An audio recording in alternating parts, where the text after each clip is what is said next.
Layout and composition.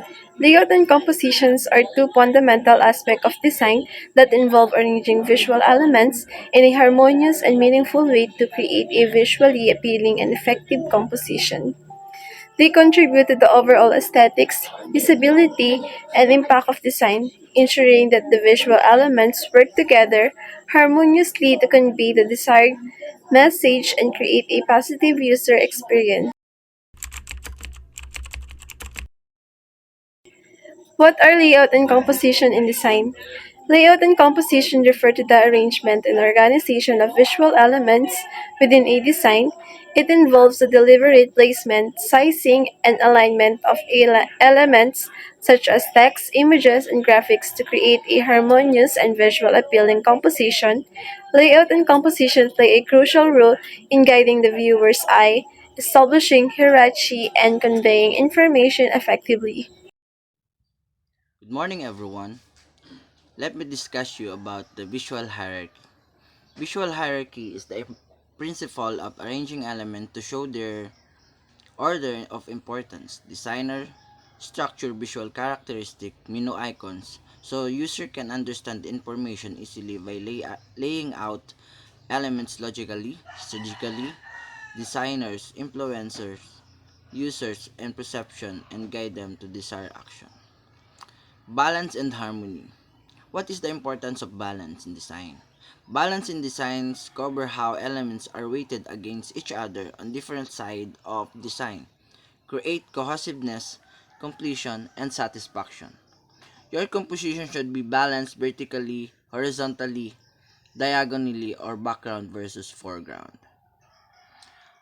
What is harmony in design? Harmony is the visually satisfying effect of combining similar and related elements. Harmony is visual design means all parts of visual image related to and complement each other. Visual harmony is achieving true balance and unity and variety. Communication and readability. Thoughtful layout and composition enhance the readability and comprehension of the designs, message, or content. Proper placement and organization of text and imagery ensure that information is conveyed in a clear and structured manner. User experience. Layout and composition significantly impact the user experience. A well-organized and visually appealing design engage users, encourage exploration and creative positive information.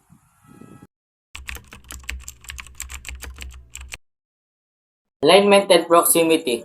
Ensure that elements are properly aligned and grouped based on their relationships. Alignment creates visual cohesion, while proximity helps establish connections between related elements. White space. Incorporate appropriate white space or negative space to create breathing room and balance within the composition. White space enhances clarity, readability, and visual impact. Alignment and proximity. Ensure that elements are properly aligned and grouped based on their relationships. Alignment creates visual cohesion, while proximity helps establish connections between related elements. Contrast and emphasis. Use contrast in size, color, or typography to create an emphasis and draw attention to key elements or messages. Contrast helps establish a clear hierarchy and guides the viewer's focus. Responsiveness. Design layouts that are adaptable and responsive across different device and screen sizes. Consider how the design will scale and upload to maintain a consistent and optimal user experience. Layout and composition are crucial aspects of design that impact how effectively information is communicated and how visually appealing a piece is. A well-thought layout considers factors such as hierarchy, balance, contrast, and white space to guide the viewer's eye and create a sense of order. Composition involves arranging elements within the layout to create harmony. Focal points and visual interest both are essential for creating successful design that engage and inform the audience. Effectively